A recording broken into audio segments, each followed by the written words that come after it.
আমি জীবনে আমার লাইফে 7 বছর শিক্ষকতা করেছি এবং দাওরা পর্যন্ত পড়িয়েছি, বুখারী পড়িয়েছি আলহামদুলিল্লাহ, এবং শেষ ক্লাস দাওরার আমি 3-4টি কিতাব পড়িয়েছি।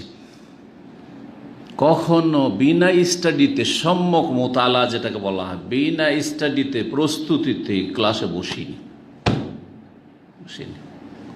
একবার না, একবার বিকেলবেলা পড়েছি, একই রিভাইজ, কালকে পড়াবো। আরেকবার রাত্রে চেষ্টা করেছি, আর একবার ফজর পরে, কারণ ফজর পরে যেটি পড়বো সেটি একদম আমার এখানে রেকর্ড হয়ে গেছে, সবটি দিতে পারবো। তারপরে তখন দিয়েছি। আমি যে 10 বছরে তাফসির শেষ করলাম 30 পারার, এত সহজ নয়। এই হাদিস যে বুখারী পড়াচ্ছি, এর চাইতে তাফসির আমার কাছে অনেক কঠিন ছিল, এবং এই হাদিস বুখারী পড়ানো আমার কাছে অনেক সহজ এই কোরআনের তাফসিরের তুলনায়। যারা ভালো আলোচনা করে আরব শেখরা, তাদের কাছ থেকে শিখেছি তারা, এবং আমার একজন ভালো ওস্তাদ ছিলেন, তিনি ভালো বক্তা এবং ভালো দাওরা পড়াইতেন, বুখারী পড়াইতেন আমাদেরকে। তিনি বলতেন যে আমি বক্তব্যের আগে 15 মিনিট থেকে আধা ঘন্টা নির্জনে চলে যাই, কারোর সাথে বসে না। ওতে আমি কি করি, যা কিছু বলবো তা আমি এখানে সেট করে নিই, তরতিব দিয়ে নিই। বুঝতে পেরেছেন?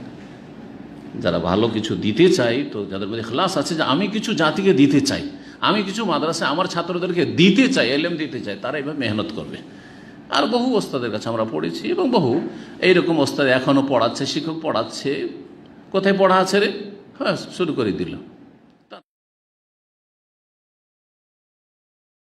তাহলে এই হাদিস দ্বারা কি জানলাম? যে পুরুষ লিঙ্গ স্ত্রীলিঙ্গে প্রবেশ করলে গোসল ফরজ হয়ে যায়। এখানে আসলো কি যে বীর্যপাত হইলে গোসল ফরজ, এমন কথা আসলো কি? এ কথা আসেনি। তারপর বীর্যপাতের কথা আসেইনি। আসলে বীর্যপাত শর্ত না শর্ত নয়, বীর্যপাত না হইলে কি, এইসব কথা আসেনি। কিন্তু বুখারীতে না থাকলেও সহিহ মুসলিম হাদিস, ওয়াইল্লাম ইউনজিল, যদিও বীর্যপাত না হয়, সহবাস হয়েছে কিন্তু বীর্যপাত হয়নি, ফাকাদ ওয়াজাবাল গোসল ফরজ। তাহলে সহিহ মুসলিমের হাদিস দ্বারা আর একটু স্পষ্ট জেনে নিলাম, হাদিস দ্বারা জানলাম। অন্য রিওয়ায়াতে রয়েছে, দারাকুতনি আর বেশ কিছু হাদিসে কিতাবে রয়েছে, আনজালা আমলাম ইউনজিল, বীর্যপাত হোক অথবা না হোক, যদি পুরুষ লিঙ্গ স্ত্রীলিঙ্গে মিলিত হয়, প্রবেশ করে, তাহলে তাতে কি হয়ে যাবে? ফাকাদ ওয়াজাবাল গোসল, গোসল ফরজ হয়ে যাবে। জি, এই বিষয়ে ইজমা রয়েছে। এই বিষয়ে কি রয়েছে? ইজমা, ঐক্যমত রয়েছে, কোনো ইখতিলাফ নেই, কোনো ইখতিলাফ নেই। জি হ্যাঁ। তবে সালাফদের যুগে, সাহাবায়ে কেরামদের যুগে কিছুটা ইখতিলাফ থেকে গেছিল, কারণ হাদিস যে আগের হাদিসটি মনসুখ হয়েছে, সেই হাদিসটি বলছি, সেটা বেশ কিছু সাহাবায়ে কেরামদের কাছে খবর পৌঁছেনি, জানতে পারেননি। তখন তো জানাটা এত সহজ ছিল না। অত সহজ ছিল মানুষের না, জানা সহজ ছিল না, অভাবের সময়। আর তারপরে মানুষ ছড়িয়ে ছিটিয়ে আছে।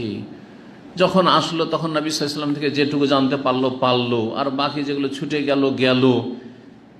এমন কিছু ছিল, মাধ্যম ছিল যে একে অপরকে পৌঁছে দিবে, যেমন এখন মাধ্যম হয়ে গেছে।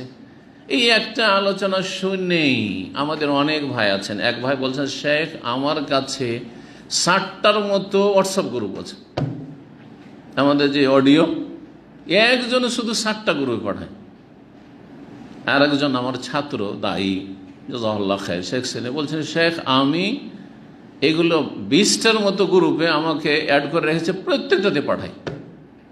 আমি শুধু এই দুজনে জানি, আর আমি যেগুলো জানি না সেগুলো তো আল্লাহ ভালো জানে। কথা বুঝতে পারছেন না? যিনি বলছেন যে 50-60টার মতো গ্রুপে, সে আমাদের ছাত্র দামামে ছিল, চলে গেছেন। তো কথা হচ্ছে যে এইরকম অনেক ভাই রয়েছেন, আরও বেশ কিছু ভাইয়েরা রয়েছেন যারা বিভিন্ন শহরে থাকেন। তারা আমাকে বলেন যে শেখ অডিওটা পাঠিয়ে দেবেন। তারপর তারা অনেকগুলি গ্রুপ চালায়, কতটি চালে জানি না। তাহলে চিন্তা করেন যে একটা কথা 1 সেকেন্ডের মধ্যে শুধু ক্লিক ফরওয়ার্ড করলেন, সাথে সাথে চলে গেল, কত লোকের কাছে পৌঁছে গেল। শুনলে হইল, জানলে হইল, লাভবান হওয়ার চেষ্টা করলে হইল, এলেম শেখার চেষ্টা থাকলে হইল। কিন্তু সাহাবায়ে কেরামদের যুগে এরকমটা ছিল? সাহাবায়ে কেরামদের যুগে কেন যাবেন? আজকে থেকে 20-30 বছর আগে ছিল না। আমি যখন প্রথম 23 বছর আগে ইসলামিক সেন্টার দাম্মামে এসে সপ্তাহে একটা বক্তব্য করতাম, বিষয়ভিত্তিক, মঙ্গলবার ছিল, জানা আছে পুরাতন ছাত্রদের। আর জুমাবারে আকিদার ক্লাস করতাম, কিতাব তাওহীদ আর ওই যেসব আকিদার এই ক্লাসগুলি প্রথম দিয়ে শুরু করি, তারপরে তাফসীর শুরু করি, লম্বা ইতিহাস। তখন ওই মঙ্গলবারে একটা বিষয়ভিত্তিক 1 ঘন্টা, সোয়া ঘন্টা, 1.5 ঘন্টার আলোচনা তৈরি করার জন্য লাইব্রেরিতে বসতাম, একটা করে আয়াত হাদিস তলাশ করতাম। মাকতাবা শামেলা পর্যন্ত ছিল না, ইন্টারনেট তো ছিলই না, স্মার্টফোন তো ছিলই না। ও তো আসলো 2004-05-এ তো এমনি ছোট মোবাইল আমার কাছে আসলো, ছোট সাধারণ মোবাইল। আর তারপর স্মার্টফোন তো 2010-12 বা তারপরে কখন মনে নাই কিন্তু। তো তাহলে দীর্ঘ সময় আমি 99 থেকে শুরু করে 99 থেকে শুরু করে 2008-10 পর্যন্ত যে বক্তব্যগুলি তৈরি করেছি, লাইব্রেরিতে বসেছি, একটা আয়াত হাদিস হাওয়ালা তলাশ করেছি, সহিহ জয়ীফ তলাশ করেছি। একটা বক্তব্য তৈরি করতে 5 দিন খেটেছি। আপনি তো মনে করছেন যে আলহামদুলিল্লাহ রেডিমেড। আমি কি ওই দেশের ওয়াইজ বক্তাদের মতো যে ওয়াজ শুরু করলাম কোথা থেকে আর শেষ করলাম কোথা থেকে আমি জানি না।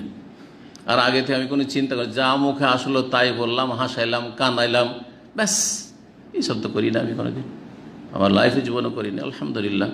ওই একটা বক্তব্য যে বিষয়ভিত্তিক আলোচনা করে গেছি, আল্লাহ এই জন্য বরকত দিয়েছে। তো বরকত বিভিন্ন কারণে আসে, বিভিন্ন কারণে আসে। আমি যখন মাদ্রাসাতেও পড়িয়েছি আলহামদুলিল্লাহ, আল্লাহর শুকরিয়া আদায় করছি। আমি মাদ্রাসার ছাত্রদেরকে বলতাম, দেখো আমার একটা অভ্যাস আছে, আমি জীবনে আমার লাইফে 7 বছর শিক্ষকতা করেছি এবং দাওরা পর্যন্ত পড়িয়েছি, বুখারী পড়িয়েছি আলহামদুলিল্লাহ, এবং শেষ ক্লাস দাওরার আমি 3-4টি কিতাব পড়িয়েছি। কখনো বিনা স্টাডিতে, সম্যক মোতালা যেটাকে বলা হয়, বিনা স্টাডিতে প্রস্তুতিতে ক্লাসে বসিনি।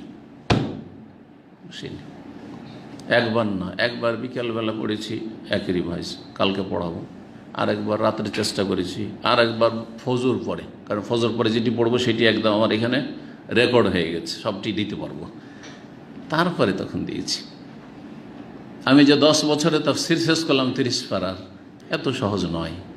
এই হাদিস যে বুখারী পড়াচ্ছি, এর চাইতে তাফসীর আমার কাছে অনেক কঠিন ছিল, এবং এই হাদিস বুখারী পড়ানো আমার কাছে অনেক সহজ এই কোরআনের তাফসীরের তুলনায়। জুমাবারে আগে তো পড়েছি, এই সপ্তাহের ভিতরে তো 2-3 বার পড়েছি যে তফসিরটা আপনাদেরকে পড়াবো। তারপরে আমার যেটা আমার মানে সাপ্তাহিক যেটা আমার রুটিন বলছে তফসির করার ক্ষেত্রে, সকাল 9টায় উঠে যায়, জীবনে 9টার পরে কখনো ঘুমাই না।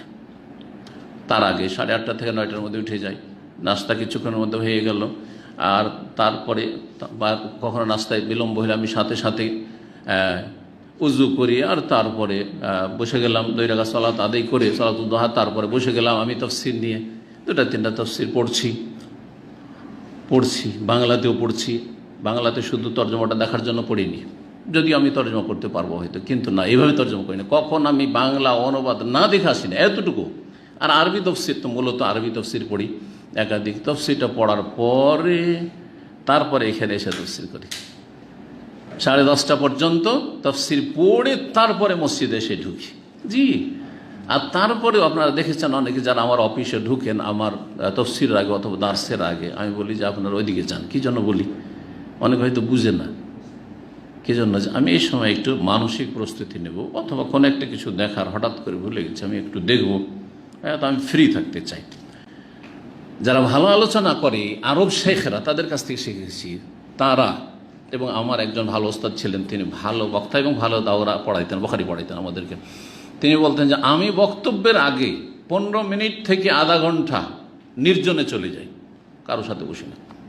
ওতে আমি কি করি, যা কিছু বলবো তা আমি এখানে সেট করে নিই, তরতিব দিয়ে নিই। বুঝতে পেরেছেন? যারা ভালো কিছু দিতে চাই, তো যাদের মধ্যে ইখলাস আছে যে আমি কিছু জাতিকে দিতে চাই, আমি কিছু মাদ্রাসায় আমার ছাত্রদেরকে দিতে চাই, এলেম দিতে চাই, তারা এভাবে মেহনত করবে। আর বহু ওস্তাদের কাছে আমরা পড়েছি, এবং বহু এইরকম ওস্তাদ এখনও পড়াচ্ছে, শিক্ষক পড়াচ্ছে। কোথায় পড়া আছে রে, হ্যাঁ শুরু করে দিল, তারপরে কোথাও হয়তো এক বন জঙ্গলে গিয়ে আটকে গেল, বেজ্জতিরও শেষ নেই। জি হ্যাঁ, অথবা বেজ্জতি না হইলেও ঠকামি করলো, যেখানে ঠিক করে ক্লিয়ার বুঝাতে পারছে না, গোলমাল করে ছেড়ে দিল। ছাত্র লজ্জায়, চক্ষু লজ্জায় কিছু বললো না, ও বুঝলো না, কিছু বললো না, এরকম হয়ে থাকে। জি, আল্লাহ যেন আমাদেরকে ভালো জ্ঞান দান করেন এবং আমাদের এলমে যেন বরকত দান করেন, আমলের তৌফিক দান করেন। কি বলছিলাম? তাহলে এজমা হয়েছে পরে, কিন্তু সাহাবাই কেরামদের যুগে কিছু সাহাবাই কেরামদের ভিন্ন মত ছিল। কিসের ভিত্তিতে? তারা একটা হাদিস জানতেন, ওইটা আগের হাদিস, ইন্নামাল মাও মিনাল মায় বা আল মাও মিনাল মায়, দুই রকম করে হাদিস আসছে। নিশ্চয়ই পানির প্রয়োজন হবে, হ্যাঁ, পানি বের হলে। ইন্নামাল মাও মিনাল মায়, মা মা দুটোই পানি, কিন্তু একটা পানি হচ্ছে গোসলের পানি, প্রথম আল মাও, প্রথম মা হচ্ছে গোসলের পানি। গোসলের পানি আবশ্যক হবে মিনাল মায়ে, পানি বের হলে, মানে কোন পানি? হ্যাঁ, বীর্যপাত হলে। তো দ্বিতীয় মায়ের অর্থ হচ্ছে নুতফা, শুক্রবিন্দু, বীর্যপাত হলে পানি আবশ্যক হবে। পানির ব্যবহার মানে গোসল করা কি হবে? আবশ্যক হবে।